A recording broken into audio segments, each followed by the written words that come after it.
Welcome to Inside the Numbers, the RockDaisy Sports Performance Podcast, where we decode the data, science, and stories powering elite athlete development. I'm Ron McKeefrey, and in every episode, I'll be diving deep with top strength conditioning coaches, sports scientists, and performance experts who are driving the game forward using tech, insight, and grit. Hey guys, welcome back to the Inside the Numbers podcast brought to you by RockDaisy. I'm your host, Ron McKeefrey, and super excited to have buddy Zach Witherspoon. He's the director of sports science at the University of Pittsburgh and a guy that I've got to know the last couple of years and just respect the way that he's going about his business up there. But man, I appreciate you being on the show. Appreciate you having me, Coach. It's always good to sit down and talk. Zach, you've been NFL, Exos, New Mexico State. I mean, you're up at Pitt now. We'll get into kind of the dynamics of that, but what made you choose sports science versus maybe one of the other disciplines in performance? Honestly, for me, it was something that was born out of need. Starting off, really cutting my teeth as a strength coach at the group of 5 level, New Mexico State. We got into some things with bar tracking, utilizing elite form. And Coach Decker looks at me and he's like, who's going to take this on? And, I'm just looking for any kind of seat at the table. And so I raised my hand, I'll do it. And it was really born out of that, starting to, with the bar velocity tracking as a coach, what does that dictate for us? What do these numbers mean? What's good, bad, otherwise? What's a standard for us to have? And then from there, we saw the value in it. And then you start adding pieces. You start adding we're tracking the weight room. Let's add the field. Okay. What else may show up in return to play or player profiling?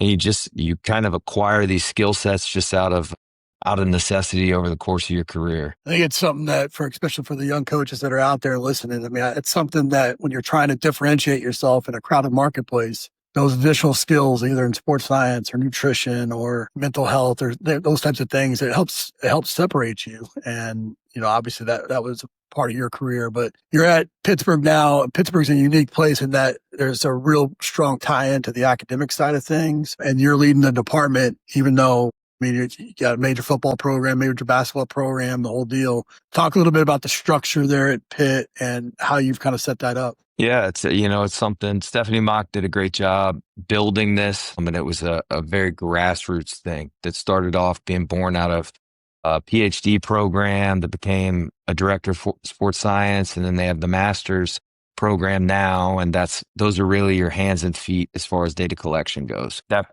is huge value as far as people to administer testing and do these things, but it's also a large burden as far as the education standardizing across 19 sports. We've added some fellowship roles that are kind of entry-level positions, some young practitioners that we're grateful to have caught on their ascension into this field, but it requires a lot of bandwidth for me to zoom in and zoom out. I'm doing a lot more with football right now in the return to play space, something that's a wheelhouse, and I feel grateful to be doing that. But you go from this very detail-oriented minutia on one particular athlete or a handful of particular athletes. You zoom back out and it's player monitoring, and then it's your player monitoring systems across all your field sports and things like that. We've got some things in the works that I think are going to help us continue to grow with that.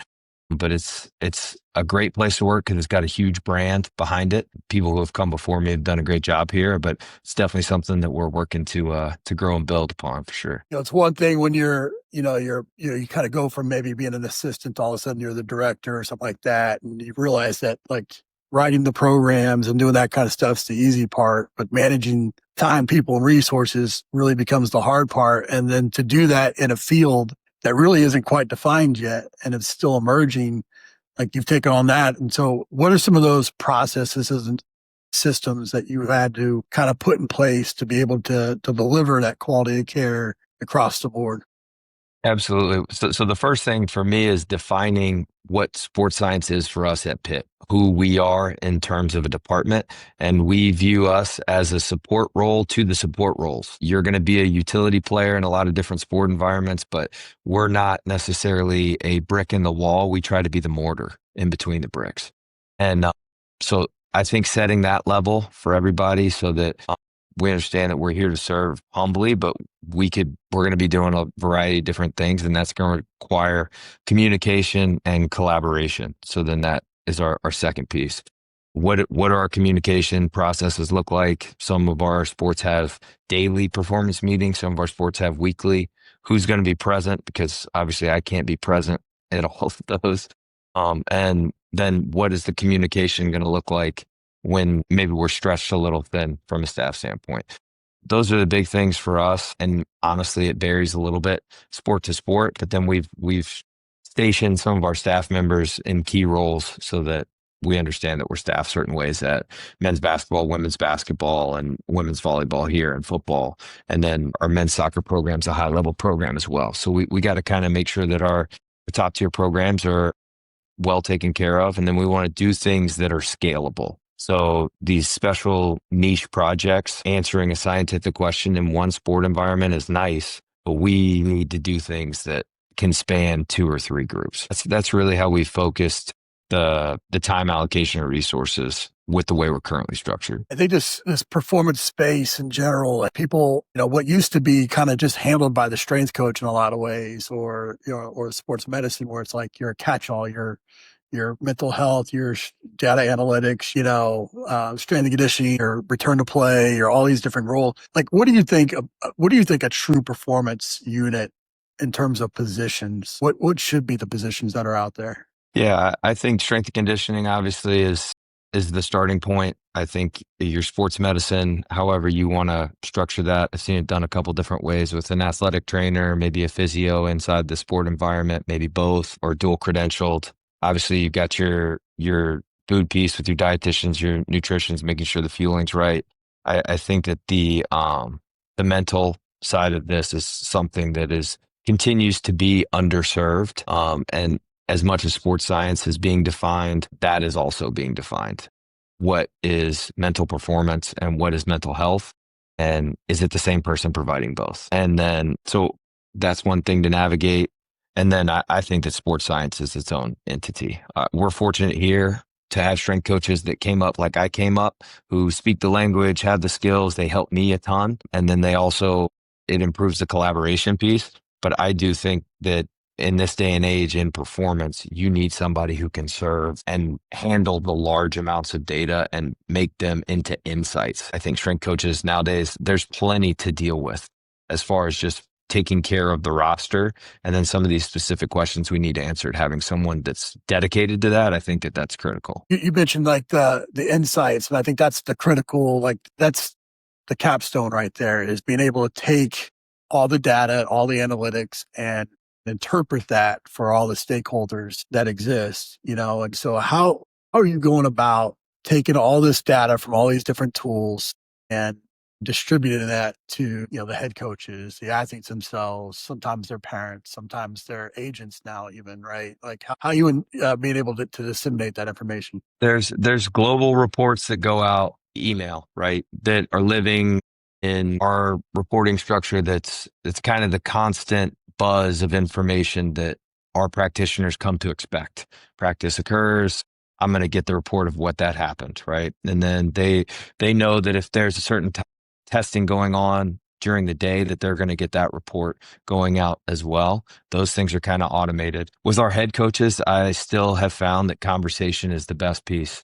I can give you a piece of paper and it can have a wonderful visual graph on it, and they just want to know, what does this mean to me? And then they may want to have a dialogue over what solution and implementation we're going to take. And that's one thing that I've been blessed with in my career, is to work for head coaches who have great performance implementation. And if the education and conversation piece is there, then that really accelerates your processes. So that's kind of our structure. And then from an athlete side, we're finding that a lot more really require a one-on-one sit down. Let's talk about this. Let's talk about what this means to you. And in those conversations, I really try not to give them a value judgment of this is good, this is bad, that you should be worried about this. I think they expect those kinds of hot take conversations. We try to just direct it to, this is the information we have. This is what we're going to do with it. It's particularly beneficial in a return to play setting. This is where you are. This is where I'd like to see you be. These are the steps we're going to take to get you there. I think that just breeds trust, gives comfort. And so it's really a mixed methods approach for sure. But I think that makes it authentic and personable when I think it's very easy from a sports science standpoint and reporting to become just very sterile. Look at this great visual that I have and do with it what you will. And that just becomes noise, you know? Yeah, I agree. I think so many times people think that there's fancy graphs and their fancy, reports and all those types of things is going to get the message across. But a lot of times it is that conversation and being able to make it relatable and speak their language. And to speak their language, you have to be involved in their culture. And that's where having an athletic background or, maybe a coaching background helps quite a bit to really excel, I'm sure. When you're talking, like take football right now, because we're in football season, I'm sure you're balancing this between kind of a readiness, some sort of diagnostics, that are happening pretty regularly, along with some tracking of GPS data and things along those lines. What are some of the tools that you're using in season with football right now, and kind of the schedule of those tools? Yeah, we're spanning the gamut. Actually, all of our practices are going to be tracked with Catapult, and lifts we're utilizing Perch to track bar speed. Coach Stack is great about. He's dialed as far as what he wants his periodization model to look like, when he wants to be peaking, and all those things. So that's fantastic. We'll track our force plate jumps. We jump middle of the week. We're just jumping once a week. We understand coming off the game that we're probably going to be in a hole. So always measuring in a hole is going to be a problem. It's to really get some sort of signal out of there for us. So we're tracking that as well. And then we're doing dynamometry testing as well with the NordBord and the force frame. Most of that stuff's going to happen game day +1, just because you get a little bit of an isometric emphasis in that. You get a little lower that we understand we're still going to deal with some soreness on the player off day the next day. So we're okay with dealing with some testing, and it gives us the most time to get a player turned over prior to the next practice. So those are the big pieces for us. And then, some of these return to plays, whether it's short term, things like that, testing is going to be similar groups because you have the testing familiarity, but it's going to be much more frequent just to give us kind of these timestamps of the rehab. Yeah, I think that's a great point where you're doing it midweek. I think you're getting a little bit more athlete buy-in and better data in general in that way. But when you're dealing with athletes and their motivations to, they're tired, they got to go to practice, they're, this, that, and the other, they're having to get on the force plate, and they don't see the direct correlation right then and there. How do you maintain the athlete motivation to give it their best jump? The best tool that I still use, and I used in LA and we use it here, is the leaderboard. It is up on the TV behind the plates, and it's just jump height. And we may put one next to it that's, relative peak power, just to try and equal it out for the big guys sometimes. But they'll always compete. And so that is that's really what differentiates for us. And then we can educate them on what we're actually looking at. Cause then it sparks some of those conversations. Oh, well, I've been jumping 23 and today I only jumped to 21.5. What does that mean?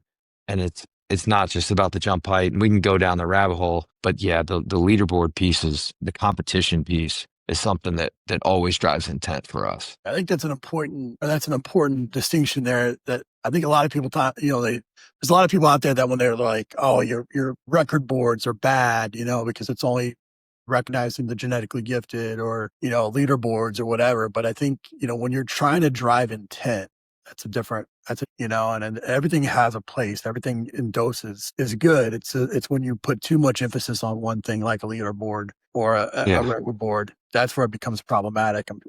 When you deal with this, when you do flag an athlete, maybe their high speed distance is too high, or they haven't done enough work. How are you going about kind of communicating that to the coaches on a daily basis? And then, what are some tactical things that you're doing, maybe even in the off season, to build that trust with those coaches to where they're going to listen to you in week 5 when you got a big game? Yeah. First is leveraging stakeholders who have much better or much longer standing relationships than I do. Like I keep mentioning Stack. He's been like coaching RockDaisy for 6 years, or because I served 19 sports, I may need to use the athletic trainer in another sport and things like that, because I'm not always inside the culture to understand the context of what we could be doing. And then I'm giving them suggestions of these are options A, B, and C. And then they kind of go into the conversation with the sport coach. And sometimes we land on option D.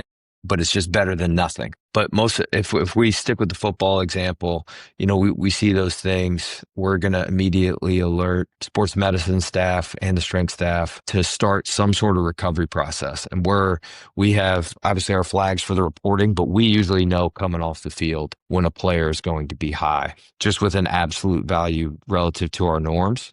And then we have 24 hours before the next practice exposure. We practice hard here at Pitt, and that's a good thing because it gets you a very resilient team. But there is breakage when you have a highly stressful practice regimen, right? So we need to make sure we turn that over. We're doing that, and then that kind of starts a cascade of events between recovery, the check-in the next morning prior to the practice, and the staff meeting in between that. It's being brought to the coaches of player A had this type of value. Everything's going in place. We'll see how he comes in tomorrow. Here's option A, B, and C as far as what that is.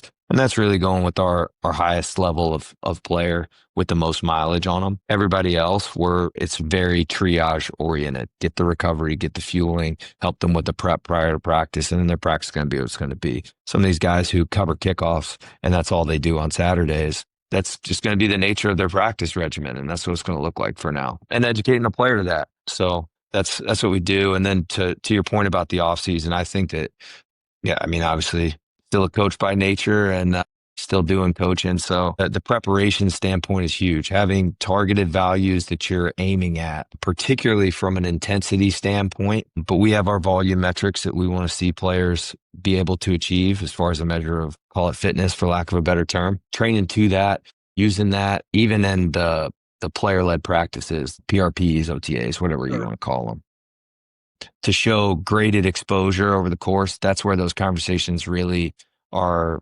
spurred with our coaches. And then to make sure that when we're getting into camp in July, we have a wide base of the pyramid. And that's something that, we were really fortunate to get to do here. You've been a lot of places. You've been in professional, in college, and kind of run the gamut there. Outside of the people, people make the plays ultimately, right? But like outside of the people, what's unique about University of Pittsburgh sports science program? I would say the eyes on it. Is very present in the central sphere of what sports science means. The social media presence, things like that, which is very, very different from my nature. I'm not doing that. I want to make sure that we're taking care of our student athletes and our coaches here. But even our administration here wants there to be an edge and sees the value in what sports science means. And to me, that is something that's really special. That's something that's similar to how it was in LA. Obviously, people make the plays, and you win with your people, and you definitely win with your players. But understanding that this is something that could benefit our players and our processes, that's something that I'm grateful to be a part of.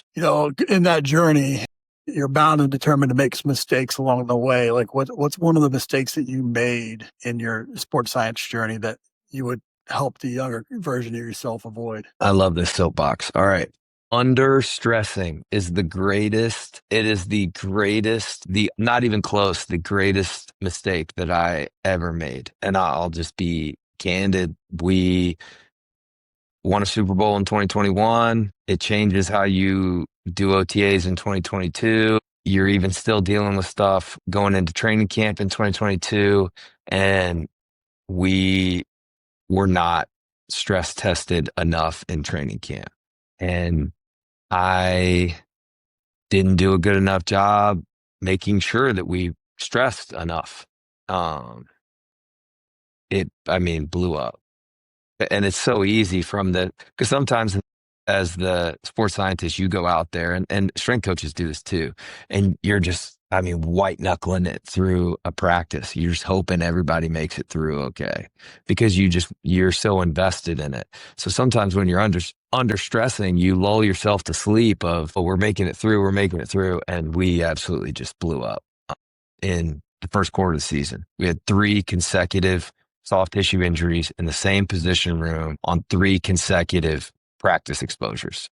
And I wanted to crawl under my desk. And it was just a lesson to me, because so much of the monitoring thought process is about mitigating excessive stress, and that there's value in that. But applying adequate stress, I think, is more important than that. Yeah, that's a lesson I learned as well. I think when I started monitoring, wasn't because I'm always been a more is better guy. Like I've always just been grinding guy, and it's been good in some ways to be able to look at that and say, okay, well, do we think that running 5 miles or, having 5 miles worth of a game or playing 5 games in a week is the best way to do this and to prepare them? And you do some of that to pull back a little bit where you think you should. But it was exactly what you just said that really stood out to me was it kind of protected me versus me when designing an off-season program and going through and this like kind of the ebb and flow, and you're like, oh, well, maybe they're a little beat up this week. And then you look at the data and you're like, no, they got more in the tank. And being able to know that because you've been monitoring, because you do the math. And I think that was helpful for me for sure. So what's one trend that you think is going to be more prevalent, to an area of interest that you're focused on for the next 3-5 years in the field? Oh, man. I'm particularly interested in the control chaos continuum, motor learning, and rehabilitation, because this, obviously I got a background in strength conditioning where we're stressing tissue, right? We're working outputs. This gap right before the athlete goes back, or maybe even earlier where you start to introduce some things. I've been fortunate to be a part of some return to play with our men's soccer program here. And it's totally different than it is in the American football because we got to get the ball involved with these guys and they want to do it early. And there's some value in that.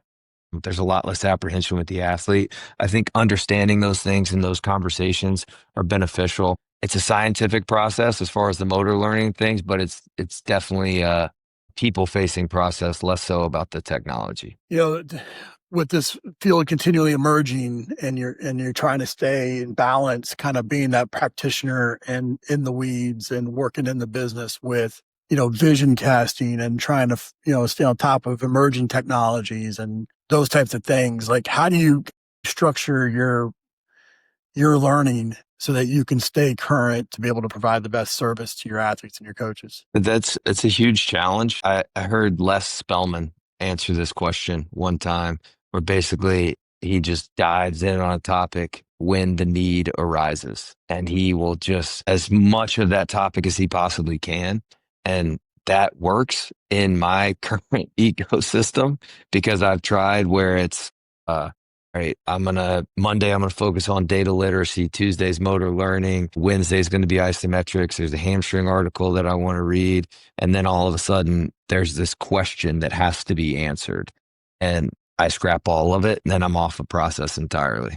So to me, diving and trying to be the subject matter expert as quickly as I can be, it gives me this wide array of things. And then I like to ask that question to people that I talk to and I trust them. But like, what are you reading right now that's informing your day to day? What's affecting how you worked today? And so it's a little bit more fluid. I wish it was more regimented answer, one, because it's a better answer, and two, because it would help me out a lot, but it becomes diving in the weeds. With you, man. Sometimes it's the fire drill, right? You're just trying to put out the fires and before you can move on to the next one. You rarely have that time. You can really think about it in the middle. But that's a true practitioner, and that's what drew me to you right away. I think the first time we connected, maybe I heard you speak somewhere. We were talking about training camp or something. Yeah. You could tell, and you could tell in this podcast that you're a true practitioner. You get in there, you roll your sleeves up. You can speak up and down. And make it relatable. And so I appreciate that about you. I know the people on this do as well. What you guys have done quite a bit. I think you've done some clinics in the past. You guys are active on social media with sports science there as well. How can people stay up with you and stay up with what you guys are doing up there? Yeah. So as far as the program itself, the Pitt Sports Science Instagram page is definitely the way to go. Great group of people behind that. Devin Young, not to plug another podcast here, but he's talking to practitioners around here at Pitt on the podcast here. And then as far as me, just in general, I'll talk to whoever. So I'm not on social media. I'm on LinkedIn. Maybe that's social media now. I don't know. But really, it's just a way for people to get in touch with me and Yeah. Man, I appreciate you being on the show and sharing. And like I said, I just respect the way that you go about your business and how you do it, brother. Awesome. I appreciate it, Coach. Good stuff.